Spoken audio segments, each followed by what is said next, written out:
Colombia, la 1400 AM, la consentida, la preferida, la voz de la Gran Colombia, la emisora que más prende radios en Cúcuta y su área metropolitana. BGC, la voz de la Gran Colombia.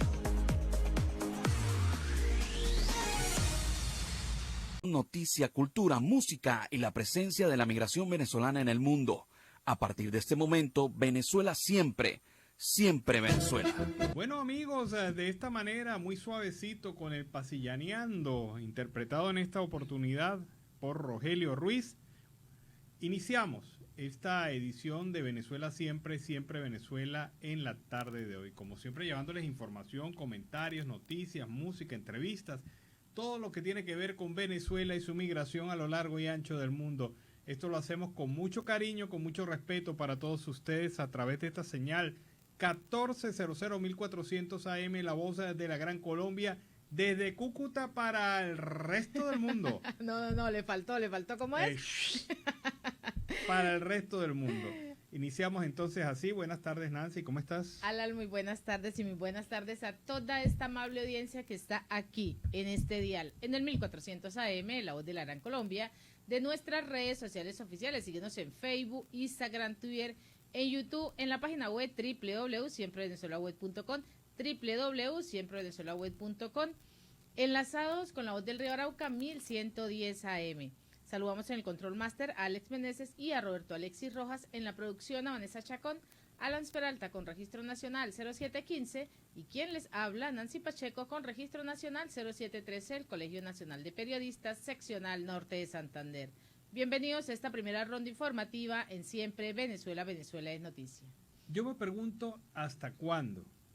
¿Hasta cuándo el Estado venezolano seguirá infringiendo el derecho esencial a la vida?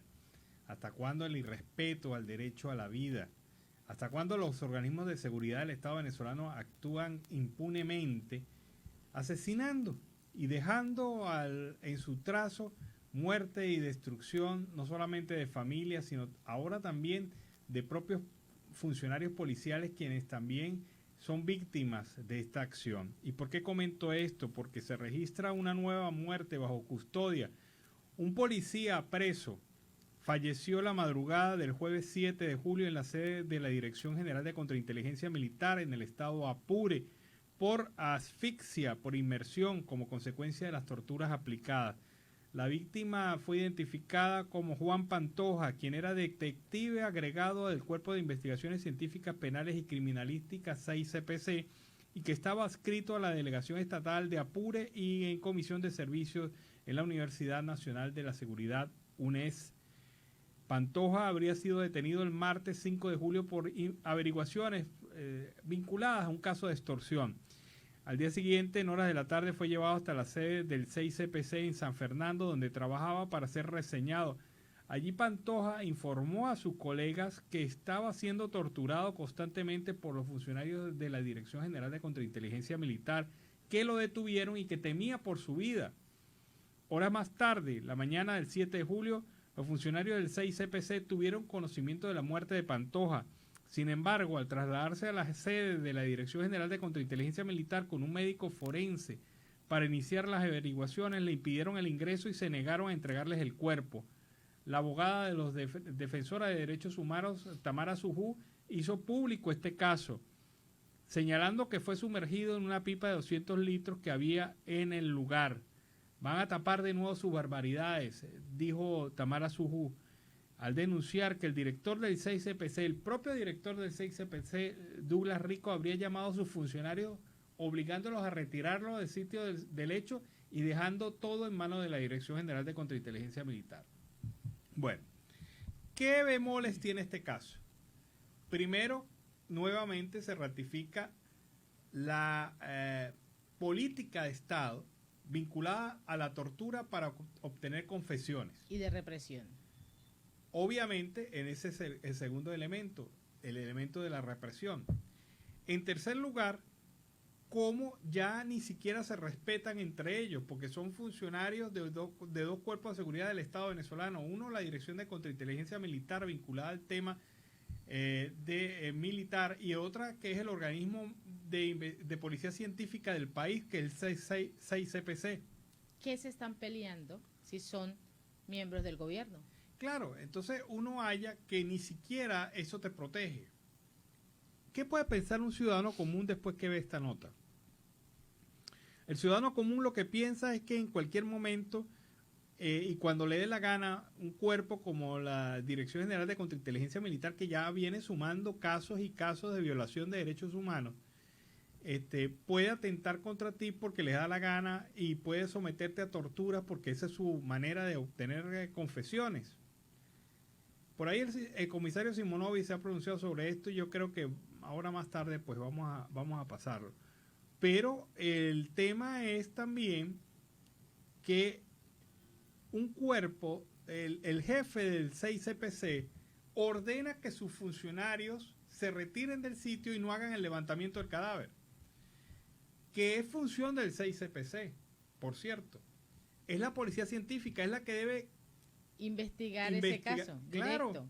es la que debe generar los primeros elementos que sirvan después a un fiscal para hacer la acusación. Pero ellos son los directamente involucrados y quienes están realizando esa violación del derecho a la vida. Entonces tenemos a un cuerpo de seguridad que está, digamos, amarrado en sus funciones por su propio director, que por cierto, de confirmarse la hipótesis del crimen de este funcionario, pues se está haciendo cómplice del encubrimiento. Cuando él retira a sus funcionarios que deben cumplir la misión de hacer el levantamiento del cuerpo de la sede de la Dirección General de Contrainteligencia Militar en el San Fernando de Apure, está haciéndose cómplice de un delito. Un delito que es nada más y nada menos que el asesinato de un funcionario de su propio cuerpo. Ahora, siendo yo 6CPC, por poner un ejemplo, ¿qué puedo pensar de mi jefe superior cuando ocurre esto? ¿Qué puedo decir yo? ¿Qué seguridad me puede transmitir? ¿Qué respeto me puede transmitir el jefe del cuerpo de seguridad donde yo estoy si es el principal encubridor de un caso donde asesinaron a un compañero mío dentro del 6CPC? Y allí es donde uno entiende la realidad criminal, el carácter criminal de este régimen. Un régimen en donde hasta los propios policías Están inseguros. están inseguros, están en riesgo. Ahora, ¿qué pasa con el fiscal general? Que ¿Qué también- pronunciamiento tiene que realizar ante esta situación y cómo va a actuar en este momento contra este cuerpo, este organismo de seguridad que está infringiendo la ley dentro de la ley? Claro, entonces, tiene razón Nancy. ¿Qué pronunciamiento tiene la Fiscalía sobre este tema? ¿Cuándo va a salir el fiscal anunciando una investigación contra los delitos cometidos, ya varios, por la Dirección General de Contrainteligencia Militar? Por poner un solo ejemplo, ¿no? Porque no hablemos de los demás, pero por lo menos hablemos de la Dirección General de Contrainteligencia Militar. ¿Cuándo va a sancionarse esta acción irregular de los funcionarios? Porque se les murió en custodia. No es que se les escapó, no que hubo enfrentamiento, no que hubo una acción irregular de algún tipo. No, el hombre estaba custodiado, estaba detenido, estaba indefenso. Porque cuando usted está bajo el régimen de un gobierno, cuando usted está bajo el régimen de una organización policial, usted está indefenso. Y está a merced de del cumplimiento o no de la ley por parte de los funcionarios que están involucrados en este caso. En este caso, tres causas claras. Un crimen, un actuante, que es la Dirección General de Contrainteligencia Militar, un encubridor, que es el señor Rico del 6CPC, y tenemos una fiscalía ciega, sorda y muda, Un ocultamiento total. que no ha anunciado ni siquiera una acción a pesar de que los hechos ya son públicos, notorios y comunicacionales. Esa es la realidad del venezolano común y corriente. Y ojo, era policía activo, era detective activo el asesinado. Y eso no le valió para garantizar su vida. Y es lamentable cómo se sigue la violación al derecho humano. Ayer precisamente hablábamos con el sociólogo Natanael acerca de esa violación sistemática de derechos humanos en el país y de cómo se estaban infringiendo las normas.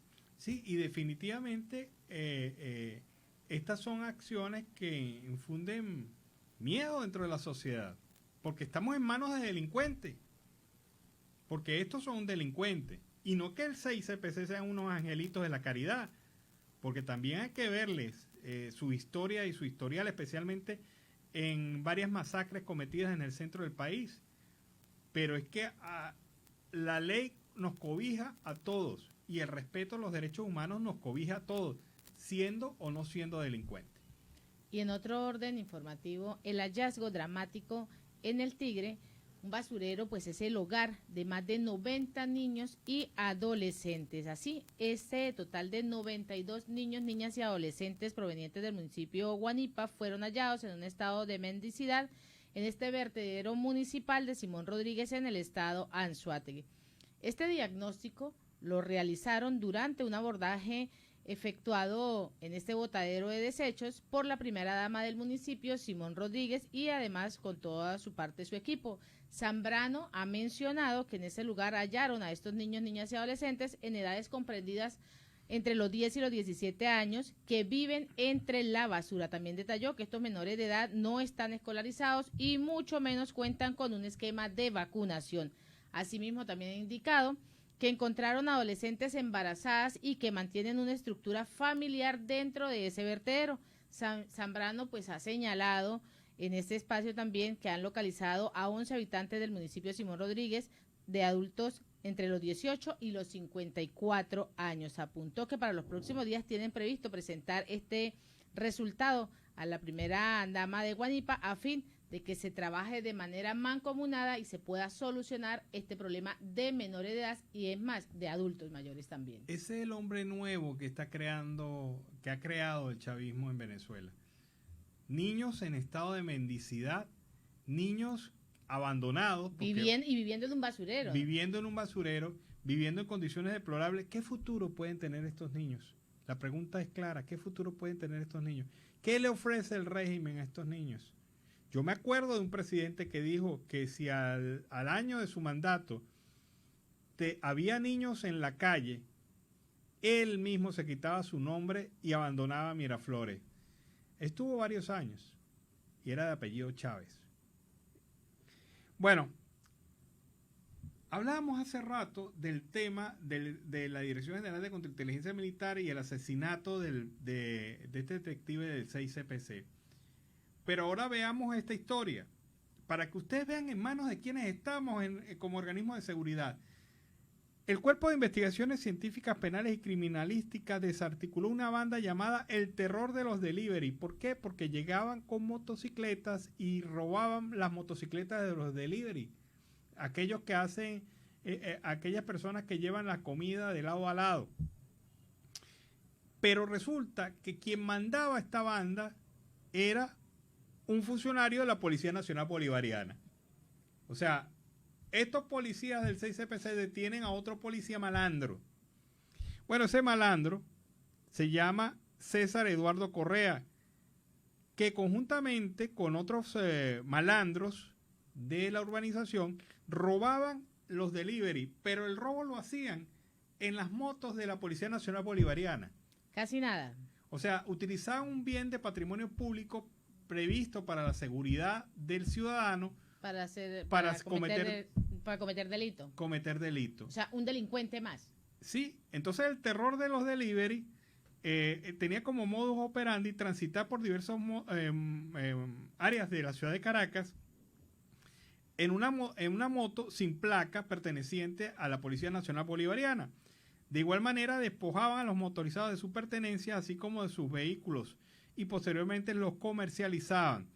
Por su parte, el 6CPC recuperó el vehículo utilizado y 2 celulares que quedaron en manos de la Fiscalía 15 y 72 del Ministerio Público. Entonces, tenemos un organismo de seguridad que asesina y otros funcionarios de otros organismos de seguridad que roban. ¿En manos de quién está la seguridad venezolana? O sea, no tiene seguridad Venezuela, no, en absoluto. Mire, la gente narra el terror que le provoca encontrarse en la noche con una alcabala de un cuerpo de seguridad del Estado venezolano. Porque o te matraquean, o te roban, o puede pasar cosas peores. Pero ese es el día a día del venezolano. O sea, no basta con lo que está pasando con la situación económica, social y política del país. Es que también la inseguridad se está tomando como control del país. Y es que todo viene en cadena. Porque si los de arriba roban, los del medio roban, los de abajo dicen... ¿Y por qué yo no? Exacto. ¿Y por qué yo no? ¿Por qué yo no voy a robar? Ese es el país que está mejorando día a día, que está dando garantías para que regresen los casi 7 millones de venezolanos que están regados por el mundo, porque eso es lo que ha venido mencionando este gobierno. Sí, esa es la situación.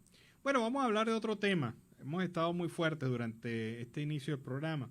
La red global de la diáspora Venezuela sigue creciendo y esto tiene un objetivo, fortalecer el apoyo de esta al cambio en el país. Veamos este reporte sobre la red global de la diáspora Venezuela. Hola, es Gaby García, presidente de Engagement Foundation. Quiero felicitar y agradecer a todo el equipo de Red Global, uniendo la diáspora en Venezuela, por su invitación de que formemos parte de este gran proyecto. Quiero que todos ustedes lo sigan, quiero que sigan a Red Global, quiero que vean el trabajo donde muchos ONG y muchos profesionales están dispuestos a dar una mano, están dispuestos a ayudarse mutuamente para sacar adelante todo lo que es el trabajo de la diáspora y estar unidos para la reconstrucción de Venezuela. Dejemos de hablar de los venezolanos y venezolanas que están adentro o afuera del país.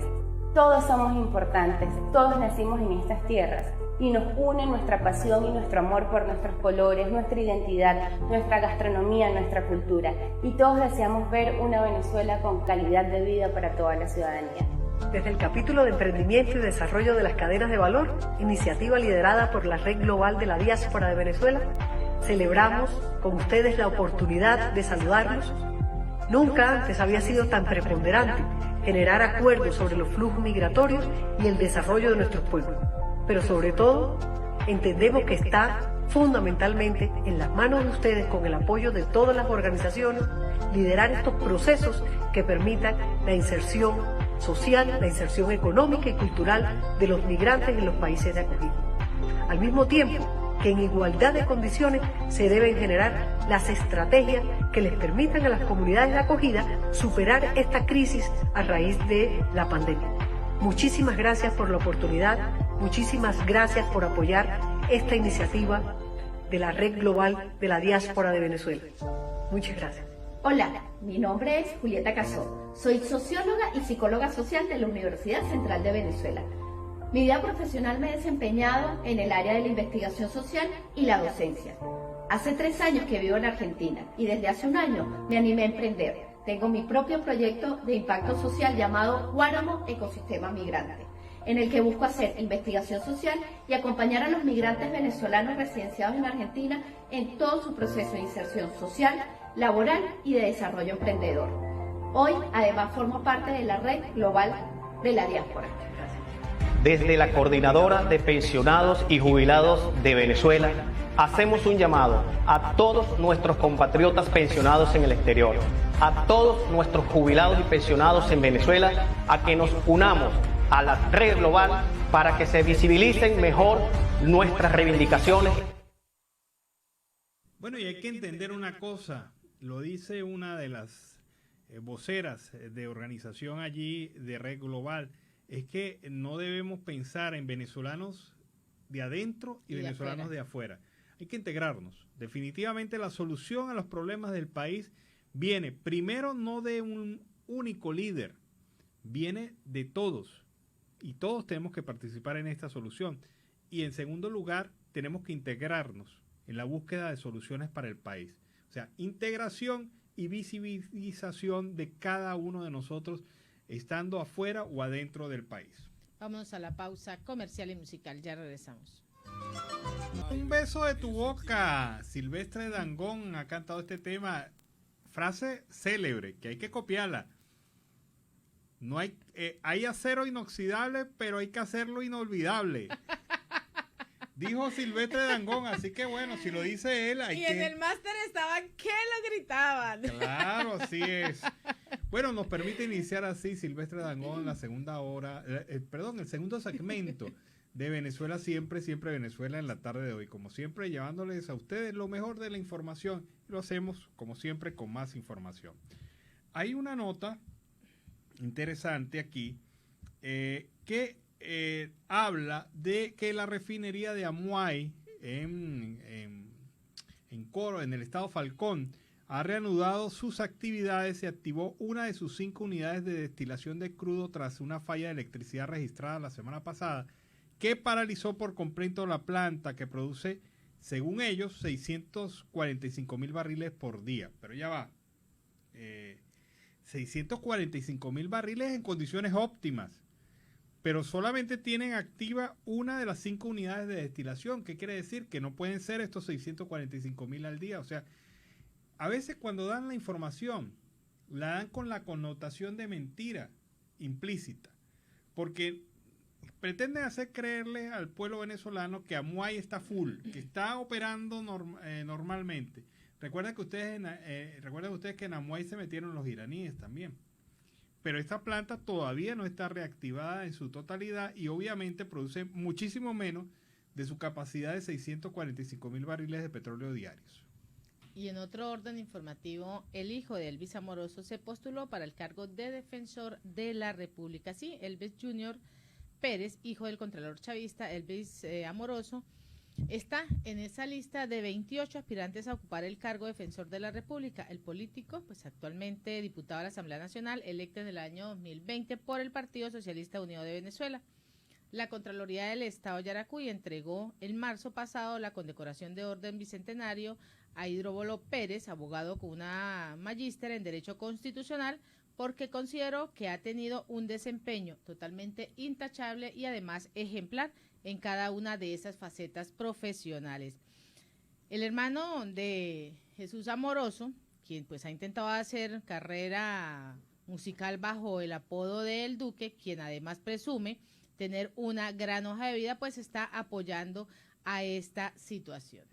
Bueno, ya va. O sea, que estamos hablando de que el Contralor quiere a su hijo como defensor de la República. De la República, pero entiéndase una cosa, no es lo mismo defensor de la República que defensor del puesto como el que tenemos ahorita.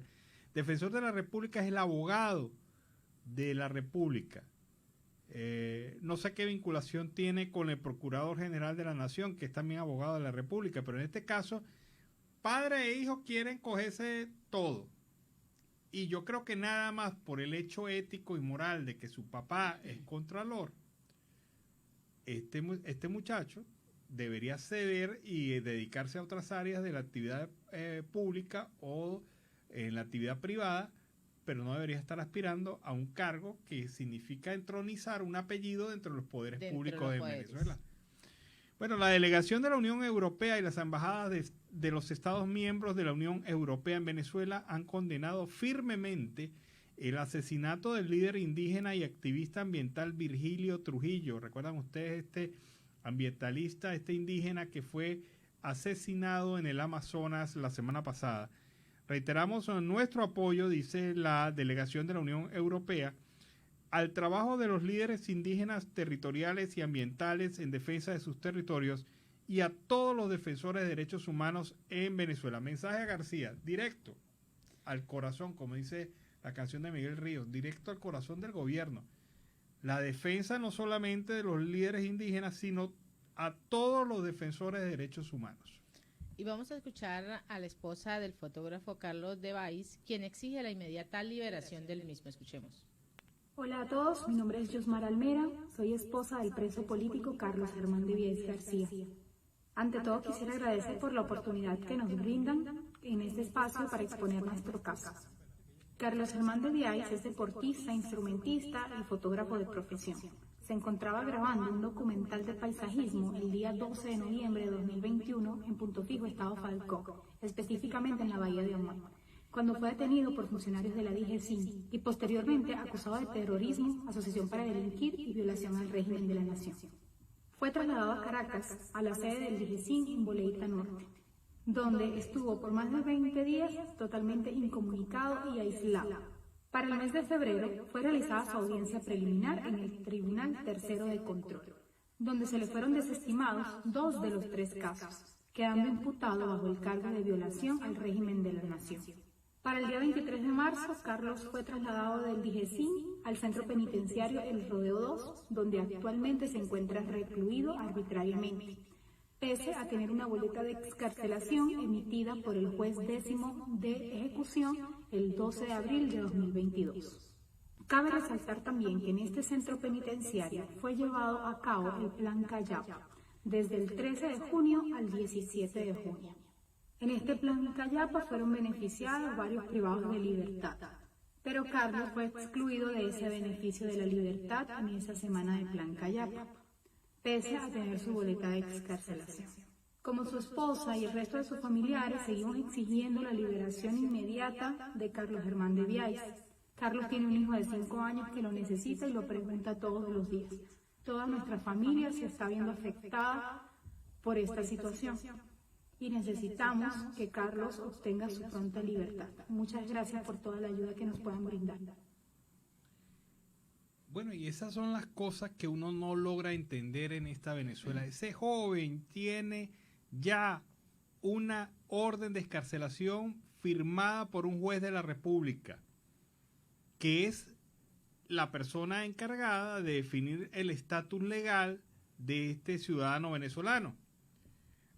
Porque está antojada la ministra de Asuntos Penitenciarios, porque al parecer no hay comunicación entre ella y el director del penal, porque el director del penal dice a De Biais no se le libera porque la ministra no me ha llamado.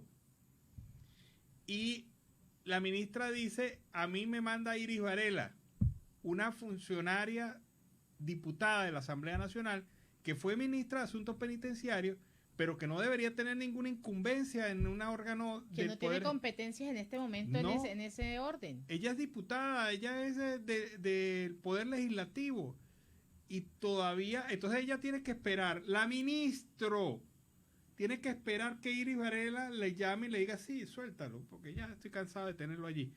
Y ella entonces llamará al director del penal y entonces sí procederán a la liberación de Biais.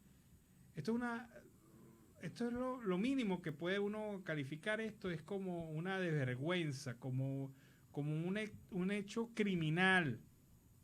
Porque ¿quién va a responder por si acaso Dios no quisiera, pero le pasara algo a De Biais en este momento? Teniendo boleta de excarcelación desde hace casi 3 meses.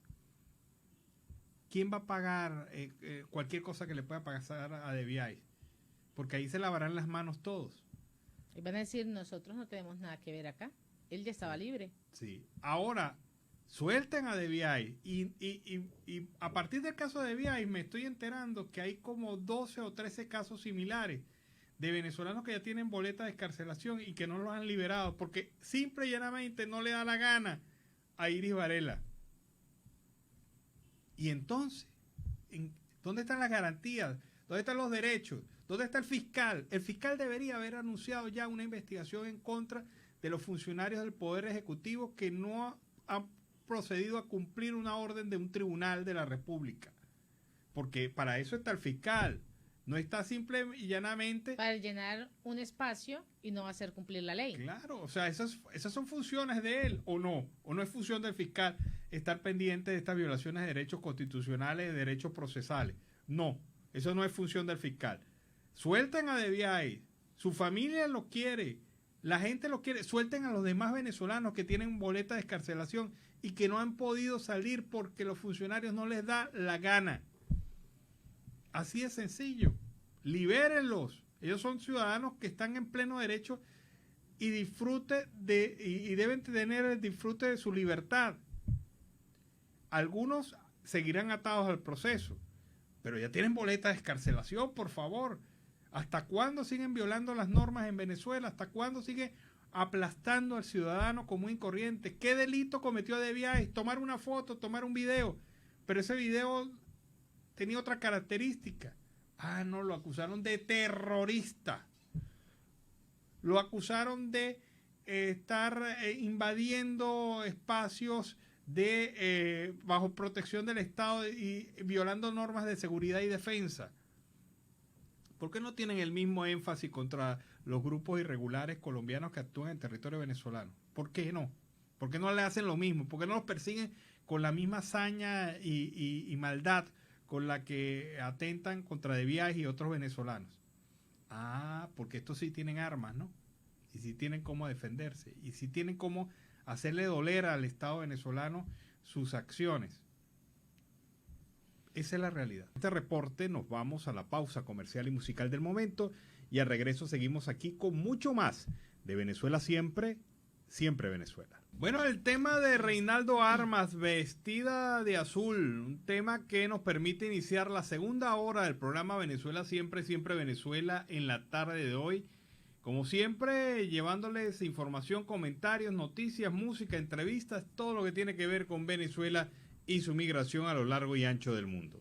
Seguimos en Siempre Venezuela, Venezuela es noticia a través de este dial, el 1400 AM, La Voz de la Gran Colombia, de nuestras redes sociales oficiales, enlazados con La Voz del Río Arauca, 1110 AM, y en esta segunda hora se incorpora Radio Delfín, 1060 AM. Saludamos en el control máster al señor Víctor Márquez y a Robinson Cárdenas, a nuestro corresponsal Carlos Uzcategui, el Miura, y a toda esa amable audiencia que está ahí. Continuamos con más información. Bueno, tenemos que recordar durante el día de hoy el caso de Yelut Naspe, una ciudadana venezolana de 46 años de edad que fue detenida el 16 de diciembre del 2015 acusada de estar vinculada con la muerte de un funcionario policial en una protesta. El tema es que no se ha podido demostrar eso, no se ha podido demostrar que ella haya estado involucrada en los hechos y es víctima de este retardo judicial que vive el país, en donde desde el 16 de diciembre del 2015 ella está detenida. El Observatorio Nacional de Derechos Humanos demandó que sean respetados sus derechos y se cumpla con el debido proceso. Yelut Naspe es una de las presas políticas más antiguas en Venezuela.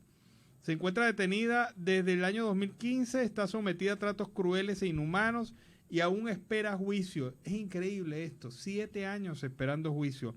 Exigimos la garantía de sus derechos humanos y el debido proceso. Todos libres, piden sus familiares, piden sus amigos y piden sobre todo los miembros de las organizaciones de defensa de derechos humanos. No es posible que a la persona se le agarre, se le detenga, se le inventen delitos, se le coloque como si fuese un muñeco o un trapo viejo y se le tire y se le abandone ahí en una cárcel venezolana sin la debida atención, sin el respeto a sus derechos. Usted sabe lo que es perder 7 años de la vida. Una mujer hoy tiene 46 años de edad. Ella está presa entonces desde los 39 años. Todavía con vitalidad, todavía con la posibilidad de hacer una vida plena, completa. Y Yelut Naspe sigue detenida. Y en otro orden informativo, el Foro Internacional Transparencia de Venezuela analizó para qué sirvieron los préstamos chinos al país. Escuchemos. Tal como ya se ha mencionado, la deuda con China, a pesar que se adquirió en su mayoría para desarrollar proyectos de inversión y desarrollo en distintas áreas, agrícola, de transporte, vialidad y vivienda, esta deuda la paga es PDVSA.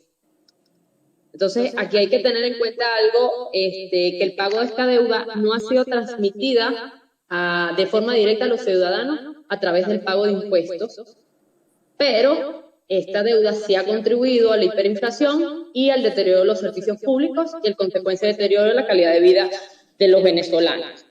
¿Por qué? Bueno, porque esta deuda se registra dentro del presupuesto de la Tesorería Nacional como parte de las regalías que le corresponden para llevar a cabo el presupuesto. Entonces, hay una mala redistribución de los recursos a los cuales no se tiene acceso, no se tiene conocimiento completo de los proyectos ni de cómo esto impactaría a los venezolanos. Por otro lado, hay que tener en cuenta esto y es la condición de pago de PDVSA para la deuda con China y es que esta se paga a través del envío de petróleo. En la investigación pudimos darnos cuenta de que esta deuda con petróleo ha tenido su impacto en las importaciones. El gobierno sacrificó importaciones para continuar pagando el servicio de deuda, lo que derivó en una crisis de escasez de alimentos, medicinas y productos de higiene. Y esto tuvo un gran costo social, como recordamos que sucedió en el año 2013-2017, que esta crisis de alimentos se hizo más arraigada. Bueno, esto, el medio de cómo se ve ese panorama y qué hicieron realmente con los recursos. Mire, nosotros los venezolanos no sabemos en este momento cuánto dinero se le debe a China, pero sabemos que hay una cantidad millonaria en dólares en deuda generada supuestamente para un plan de inversiones masivas de infraestructura en el país. Y vemos a lo largo del país cementerios, monumentos blancos abandonados de obras supuestamente financiadas con recursos chinos. ¿Y qué pasó? La pregunta allí, ¿qué pasa con los recursos de China? ¿Dónde fueron estos recursos? Fueron a los bolsillos de la corrupción. Y por eso es que China en este momento no le está prestando a Venezuela dinero. Está simple y llanamente cobrando y recuperando la deuda multimillonaria que el régimen de facto y el gobierno de Chávez de manera irresponsable generaron en contra del país, porque colocaron como garantía a PDVSA, y es por eso que una muy buena parte de la producción de PDVSA se va hacia el mercado chino como pago de una deuda que no sirvió para nada, que simple y llanamente se transformó en una fuente de corrupción absoluta en el país. Díganme ustedes cuál es la primera obra china concluida en Venezuela con recursos del fondo chino. Ninguno. No hay ninguna obra concluida. Es más, los famosos autobuses Yutong que se trajeron y que ahora forman parte de cementerios de miles y miles de vehículos abandonados y destruidos, se pagaron con esos recursos del fondo chino. O sea, ni siquiera para el tema del transporte público sirvieron esos recursos. Pero a Venezuela le quedó una deuda multimillonaria que estos irresponsables generaron al país a costa del sacrificio del futuro. Porque ese dinero que se le está pagando a China, ese petróleo que se le está pagando a China... Solo interés. Es puro interés. Solo interés. No va a capital. Y está generando que esos recursos que en vez de estar destinados a salud, educación y otras prioridades del Estado, al pago de las vacunas de los niños, eso no vaya para ningún lado, sino vaya a mantener esta deuda eterna que estos irresponsables generaron a costillas del país. Siempre Deportes, en Siempre Venezuela, con Luis Eduardo El Toto Mora. Hola, ¿qué tal? Cordial saludo con las muy buenas tardes para todos en este día viernes del 2022, a todos los que están con nosotros en cada día viernes en Siempre Deportes, Siempre Venezuela, a través de la radio y a través de los medios alternativos en el mundo del Facebook Live y las redes sociales. Cordial saludo para cada uno de ellos y en especial para mis compañeros, don Víctor Manuel Márquez, don Alex Meneses, al igual que para don Alan Esperalda y Nancy Pacheco. Arrancamos, porque hoy este día viernes 8 de julio del 2022 es el día 189 del año. Nos restan 176 días para decirle adiós al 2022. La Iglesia Católica hoy celebra el día de Santa Priscila, santa romana, y dicen algunos que tenía inclinaciones o era judía. La frase para hoy, para el fin de semana y para la vida, abro comillas, la tontería es la más extraña de las enfermedades. El enfermo nunca sufre, lo que de verdad la padecen son los demás. Cierro comillas, Paul Herspart, el político belga que escribió esta frase bastante sabia. Arrancamos con el tema del deporte, porque todo lo que acontece en el deporte venezolano, a nivel local, a nivel nacional, a nivel mundial, aquí siempre también lo estamos informando. Arrancamos con el tema del béisbol, el tema de la pelota caliente, porque el béisbol de las Grandes Ligas vuelve a tener noticias a través de Miguel Cabrera, que gracias a sus méritos podría llegar al Juego de Estrellas número 12. El venezolano Miguel Cabrera dio un paso importante más para ganarse la posibilidad y la entrada a lo que podría ser su aparición número 12 en el Juego de las Estrellas y su primera desde el año 2016. El Milli batió 13-6, es decir, de 13 batió 6 frente a los Guardianes de Cleveland para completar una barrida de 4 juegos contra sus rivales de la Central en la Liga Americana por primera vez desde el año 2013. Además, superó los 3.000 hits y tiene ya 500 jonrones y llegó a 1.835 carreras impulsadas. El venezolano de 39 años podría recibir, con todo esto que acabamos de entregar y con todo lo que ha sido una temporada impresionante, un puesto en el Clásico de Verano del próximo 19 de julio en Los Ángeles por parte de la oficina del comisionado, donde podría tener la posibilidad, reitero, de ser llamado al Juego de las Estrellas. Todo basándose en la carrera que ha tenido un éxito impresionante, marcando en cada jornada, marcando números bastante interesantes. Y continuando con el tema del béisbol, está listo, definido, el grupo de Venezuela en el Clásico Mundial del Béisbol para el año 2023. Este jueves, es decir, el día de ayer, se hizo oficial el formato, la fecha y el lugar donde se va a realizar la 5ª edición del Clásico Mundial de Béisbol de Selecciones Nacionales, que se va a disputar del 9 al 21 de marzo del próximo año, con un total de 20 equipos participantes, es decir, aumentó la participación con respecto al año 2020. Venezuela quedó en el Pool D, es decir, en el grupo D, donde va a enfrentar a Puerto Rico, República Dominicana y a la selección de Israel, y estarán jugando en Florida, en el estadio de los Marlins de este sector, los Marlins de la Florida. Clasificarán los 2 primeros de cada grupo, por lo que de clasificar Venezuela estaría en siguiente fase o en siguiente ronda y tendría la posibilidad de enfrentar a algunos de los protagonistas del grupo C, donde están los Estados Unidos, Colombia, México y la selección de Canadá.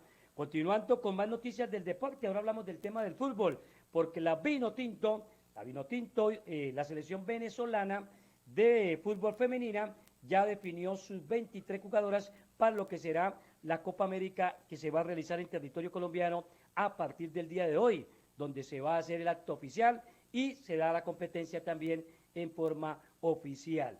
Tras una intensa preparación intercontinental, la Vinotinto femenina ya tiene todo listo para afrontar la Conmebol Copa América del 2022. A partir del próximo sábado 9 de julio, es decir, el día de mañana, enfrentando en la primera jornada de este grupo B a la selección de Uruguay.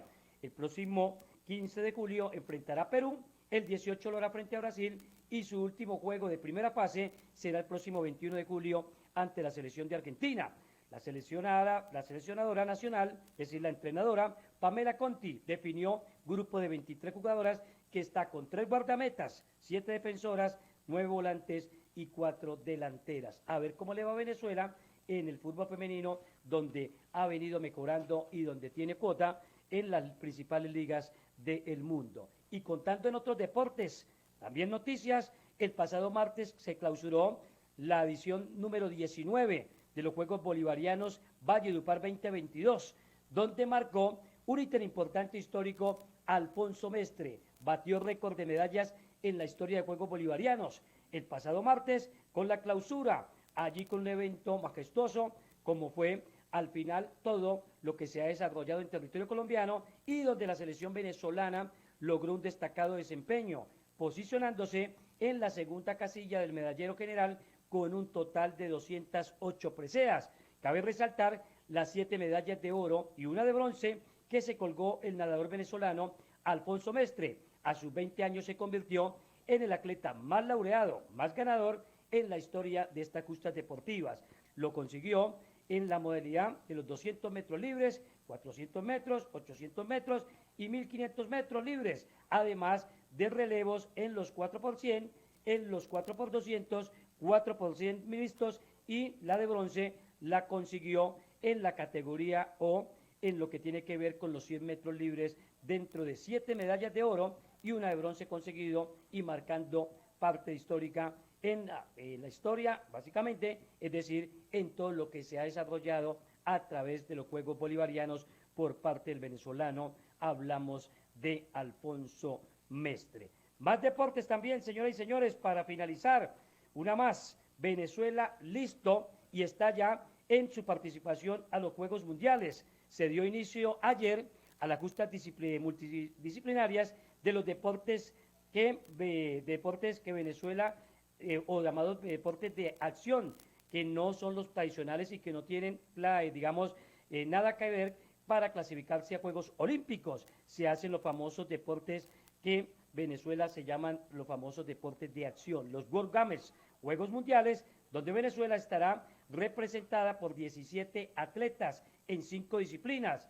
El abanderado en la edición 40 de estos Juegos es el experimentado Keris Pérez, de la selección venezolana en el deporte del sumo. Asimismo, la delegación criolla participará en los deportes de karate, sumo, kickboxing y deportes sobre ruedas, es decir, todo lo que tenga relación con el tema del patinaje. Éxitos para el deporte venezolano en lo que se viene en competencias del fútbol, del béisbol, del baloncesto, ahora con el tema también de estos deportes como son los World Games, los famosos Juegos Mundiales, nada que ver con clasificaciones a Juegos Olímpicos del 2024 en territorio de París, en la capital de la República Francesa. No es más, compañeros, mil gracias para todos. En este día viernes 8 de julio, en la antesala, el abrebocas, en la previa a lo que será este fin de semana, donde no tendremos puente festivo. Y recuerde que cada viernes el cuerpo, la mente y el bolsillo sí que lo saben, que es día viernes y es fin de semana. Gracias a todos, nos vemos el próximo viernes, si Dios lo permite, y cada uno de ustedes, como siempre, en esta sesión llamada Siempre Deportes, Siempre Venezuela. Gracias a todos. En Siempre Venezuela, con Luis Eduardo el Toto Mora. Bueno, fue el reporte del Toto Mora en deportes también. Seguimos con más información. Y primero, Justicia realizará el día sábado 9 las elecciones internas con el fin de renovar las autoridades parroquiales, municipales, regionales y nacionales. Juan Miguel Mateus, secretario nacional de doctrina del partido, ha detallado que con esta reforma iniciará un proceso de total cambio, específicamente en las bases de la organización política. Con ese reporte nos despedimos. Así hemos llegado al final de esta emisión de Siempre Venezuela. Venezuela siempre es noticia a través de este dial, el 1400 AM, La Voz de la Gran Colombia, de nuestras redes sociales oficiales, a través de la conexión con La Voz del Río Arauca y con Radio Delfín 1060 AM. Agradecemos en el Control Master a Alex Meneses, a Roberto Alexis Rojas, a Robinson Cárdenas, en la producción a Vanessa Chacón, Alan Peralta con Registro Nacional 0715 y quien les habló, Nancy Pacheco, con Registro Nacional 0713, el Colegio Nacional de Periodistas, Seccional Norte de Santander. Hasta la tarde. Hasta la tarde, cuídense.